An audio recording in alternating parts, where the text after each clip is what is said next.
sur ton effectif, a priori tout le monde est là.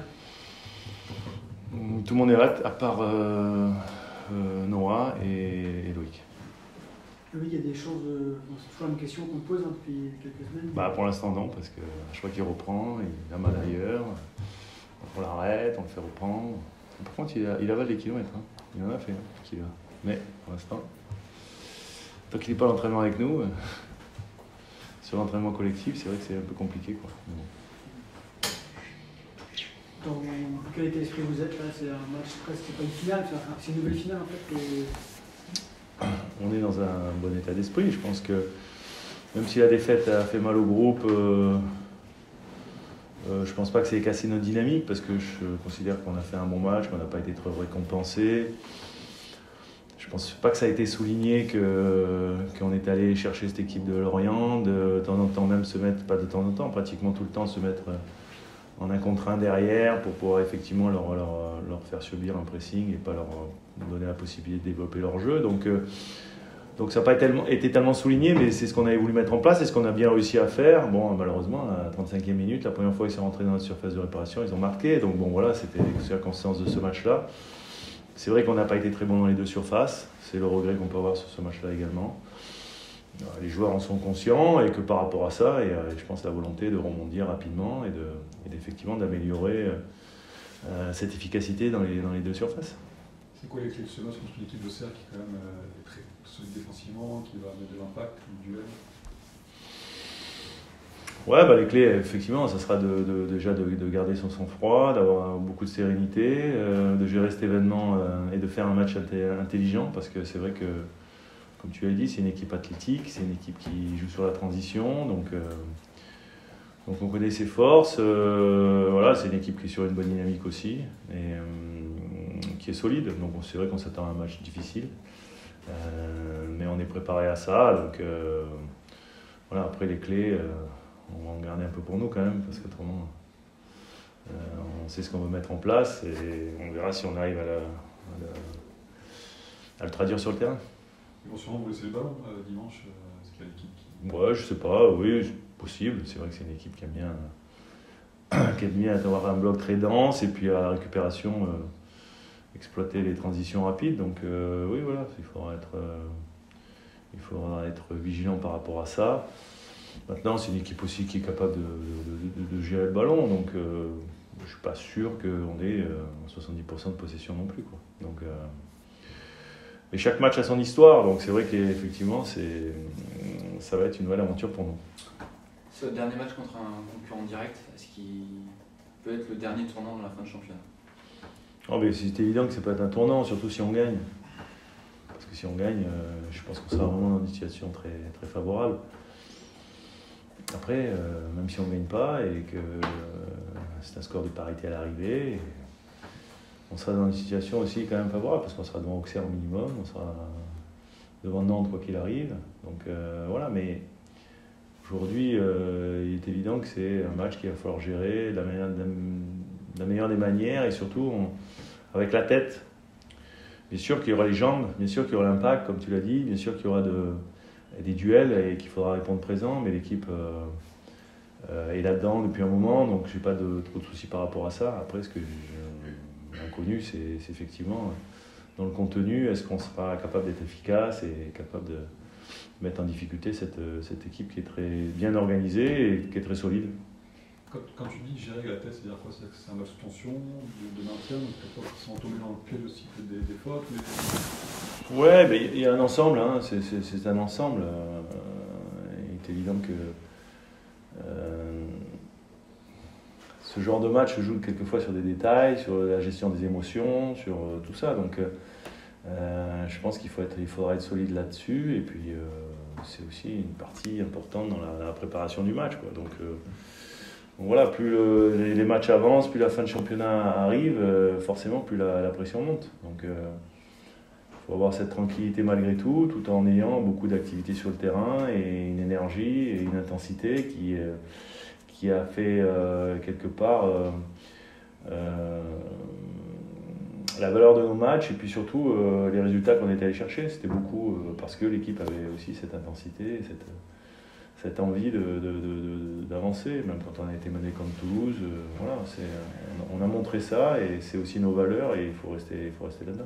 Sauf donc le dernier concurrent direct que vous avez joué, c'était Ajaccio. Ouais, bon, c'était vraiment le match sans, mais c'est toujours pareil, là-bas c'est un contexte un peu particulier. Il faisait très beau, chaud, avec une pelouse qui était lente. On n'est pas arrivé à mettre de rythme et c'est vrai que je vois que Toulouse s'est heurté au même problème sur le dernier match. Donc, c'est pas nécessairement une question d'adversaire. Non. Je crois que voilà, contre Ajaccio, il y avait une véritable envie. Après, on n'a pas su trouver les clés, on n'a pas su trouver les ressorts. Mais bon, après, voilà. Au final, un match nul à Ajaccio, c'était pas un si mauvais résultat. Bien sûr qu'on aurait aimé gagner, bien sûr qu'on aurait préféré avoir 2 points. Mais je regarde plus ces 2 points de Reims, par exemple, qui sont arrivés sur une décision arbitrale qui peut être contestable. Je regarde plus le point à Lorient, parce que je considère qu'on n'aurait pas dû encaisser le 2e but avec cette main qui aurait dû être sifflée. Parce que ça, c'est mon analyse du jeu et de la cohérence du jeu. Et c'est tablé que là-dessus. Moi, les règlements, c'est une immédiateté, je sais pas, enfin bon, on peut me raconter ce qu'on veut, mais voilà, je regrette plus ça que les 2 points d'Ajaccio, parce que les 2 points d'Ajaccio, quelque part, on n'a pas mérité d'aller les chercher, alors qu'il y a eu des matchs, franchement, on aurait mérité plus. Donc, de ne pas perdre Ajaccio sur un match à l'extérieur, derrière, tu rejoues à domicile, tu as gagné, donc tu vois, c'était pas si mal que ça. Donc, c'est pour ça qu'il faut faire très attention entre vouloir des choses et puis après, dans des histoires de matchs, des fois, tu ne peux pas aller chercher le résultat, il faut faire attention à ne pas les perdre aussi, surtout dans ces périodes-là. Par rapport à ton expérience niçoise il y a quelques années, qui maintient avec Nice, est-ce qu'il y a des similitudes avec Brest ou des choses sur lesquelles tu t'appuies que tu as connues avec Nice ou pas du tout? Alors Nice, j'ai eu 2 aventures complètement différentes parce que c'est vrai que la première, c'était reprendre l'équipe en journée de la fin. On avait 26 points après 27 matchs, on était relégable. La chose extraordinaire, c'est qu'on a gagné les 3 premiers matchs que j'ai coachés et on est passé de 26 à 35 points en 3 matchs. Donc on était pratiquement sauvés après 3 matchs. On avait fait le trou avec nos adversaires directs et tout. Donc ça a été une fin de saison assez, j'allais dire, tranquille à l'arrivée, alors qu'on s'attendait à peut-être souffrir jusqu'à la fin. Et d'ailleurs, on a fait sur les 11 matchs, je crois, 20 points ou un truc comme ça. Donc, on avait vraiment fait une très bonne fin de saison. En étant, j'allais dire, plus sous la pression de cette descente. Et l'année d'après, où effectivement, j'ai fait la saison complète, là, effectivement, il a fallu se battre jusqu'à la fin. Mais jusqu'à la fin, c'est-à-dire qu'à l'avant-dernière journée, à la 37e journée, c'est un truc de fou. On avait 46 points et on n'était pas sûr d'être sauvé. Avec 46 points. C'est la première fois dans l'histoire du football qu'avec 46 points, la 37e journée, une équipe n'est pas sûre de se maintenir. Et Monaco est descendu cette année-là avec 44 points parce qu'ils ont perdu le dernier match. 43 points. Avec 44 points. 44. Monaco est descendu avec 44 points cette année-là. Et donc si tu veux, c'était effectivement une saison qui ressemble un peu à celle-là, même si on avait plus de points. Et c'est vrai que, mais à chaque fois, l'avant-dernier match, il fallait gagner à domicile. Le dernier match, on est allé à Valenciennes, on a perdu, où il fallait gagner pour être sûr de se sauver. Mais après, il y avait les résultats des autres aussi qui nous ont aidés, notamment, je crois que c'était Lyon qui est allé gagner à Monaco sur le dernier match. Donc voilà, mais c'est pour ça que moi je dis toujours qu'il faut plutôt essayer de se concentrer sur notre performance, sur nos contenus pour avoir des résultats et pour avancer, plutôt que de se focaliser sur les adversaires. Après, c'est sur nos concurrents directs, on va dire. C'est que ce championnat à 4, il est passionnant, je pense, pour les médias, il est passionnant pour les observateurs. Après, pour nous, forcément, c'est une fin de championnat très excitante et qui peut être magnifique ou tragique. Tu parlais du contexte corse, à l'inverse, à Brest, vous êtes sur 3 victoires de suite à domicile. Ouais. Vous en avez 3 encore sur les 4. Est-ce que ça a une part d'importance dans ton discours? Est-ce que tu joues là-dessus aussi par rapport public, à un supporter Dans le discours, disons que je préfère jouer 3 fois à domicile qu'à l'extérieur, forcément. Surtout quand je vois l'énergie que ce stade donne aux joueurs et l'environnement et le contexte quand on joue à Leblé. Je sens que les joueurs sont effectivement pas inhibés, au contraire presque libérés. Et ça, c'est une bonne chose parce que dans ces périodes-là, quand c'est difficile ou quand les environnements sont un peu négatifs et compliqués envers les joueurs, il y a quelques joueurs des fois qui se retrouvent un petit peu inhibés de jouer devant leur propre public. Donc aujourd'hui, moi je l'ai toujours dit depuis que je suis là, Je pense que cet environnement, ce soutien, cet engouement autour de l'équipe, à tous les matchs qui sont pratiquement à guichet fermé depuis que je suis là, c'est forcément un plus pour nous. Maintenant, c'est pour ça que je dis qu'il faut aussi rester focus sur ce qu'on veut faire. Il ne faut pas non plus déjouer parce que voilà, c'est un public qui te pousse et tout ça. Il ne faut pas non plus se mettre en danger alors que peut-être cette équipe d'Auxerre attend que ça. Il faut rester bien équilibré. Comment va Franck en Europe ? Franck va mieux. Bon, il a enchaîné une semaine complète d'entraînement. Donc il postule, en tous les cas, pour ce week-end. Vous êtes arrivés en cours de saison tous les deux, enfin toi ici et Christophe Pellissier Auxerre, il y avait un électrochoc, des résultats assez immédiats. Il est arrivé avant moi, non lui ? Ouais, fin octobre. Fin octobre. Ouais. Ah oui, il a pratiquement une saison. Quoi. Il est arrivé à un match. Ouais, tu me diras, il y a eu la coupure de fin novembre. La Coupe du Monde, ouais. Donc, il y a eu des résultats immédiatement. C'est quoi après le ressort pour faire durer cette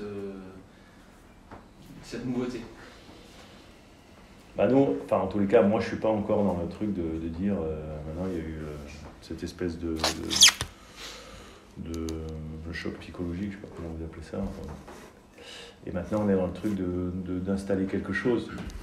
Nous on va être là-dedans et dans cette énergie jusqu'à la fin de la saison. Après, ce qui se passera pour la suite, on n'en sait rien. Mais il est évident qu'après, quand tu démarres une saison avec un groupe, c'est un peu différent. Tu essayes d'installer des choses, même si petit à petit on essaye d'installer des choses différentes et de faire avancer notamment l'équipe, le bloc équipe, tu vois, un peu plus vers le but adverse et tout ça. Donc bon, voilà. Mais il est évident que c'est un autre travail. C'est quand tu prends une équipe en début de saison, que tu as peut-être des nouveaux joueurs, voilà, tu es là, mettre en place voire 2, 3 systèmes que tu peux maîtriser, que tu peux effectivement modifier en cours de championnat, et puis selon les adversaires. Là aujourd'hui, dans l'urgence dans laquelle je suis arrivé, il est évident que c'est plus compliqué de travailler plusieurs options, quoi. Donc tu peux faire à l'intérieur d'un système quelques variances, mais aujourd'hui on n'est pas capable, nous par exemple, de jouer à 3 avec des pistons, parce qu'on n'a pas répété, parce qu'on n'avait pas le temps, et puis parce que je pense qu'aujourd'hui il n'y a pas les joueurs pour, non, tu vois, alors que cette équipe d'Auxerre, elle s'est relevée depuis qu'elle est passée dans ce système, tu vois. Donc voilà, et puis on voit beaucoup d'équipes aujourd'hui qui jouent dans ce système-là avec pas mal de réussite, notamment les Lensois. Mais après, il faut avoir les joueurs, et puis c'est pour ça que je dis que moi souvent, pas souvent, c'est pour moi une vérité, l'entraîneur est là pour s'adapter aux joueurs, et pas les joueurs pour s'adapter au système absolument que l'entraîneur veut mettre en place, quoi.